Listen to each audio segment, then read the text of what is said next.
Back in the basement once again, earlier than expected. I bought another box of those light things yesterday. Didn't have time to do anything with them because I had a couple other things to do.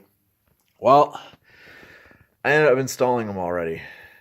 3 on this side and then 3 on the other side of the duct. And there is the switch for them, which is just floating out in space. Because, where is it? Here it is. Where are they? Oh, here they are. Okay, so the wall's going to be here where this 2x4 is. We know that. So what I did is I also marked... My stand... There they are. So that's where one edge of the doorway is going to be. And that's the other edge of the doorway is going to be. So the lights were going to be centered to the doorway, but I ended up centering them from where the wall is going to be over here to where this duct is. So they kind of look visually centered. They're only, you can see up here actually I made marks. That's where I thought center was, but I was wrong. So that's where the center of the doorway will be. That's where I ended up putting them. So it's 4 inches apart.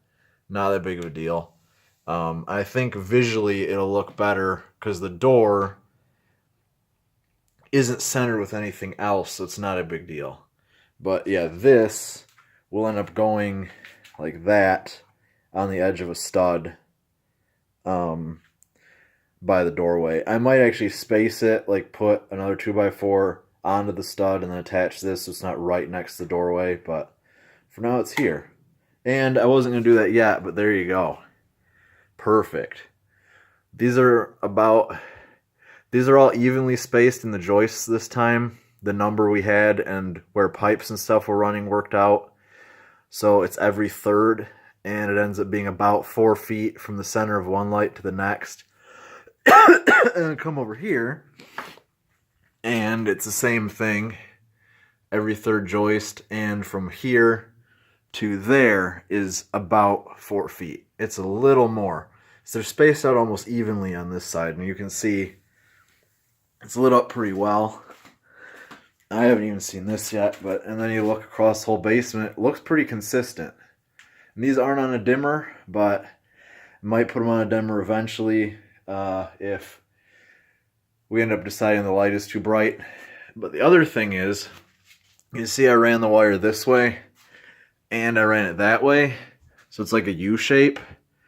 Originally, I was going to make like an E, where this side would have them going through the joists, and then they would go over to that side.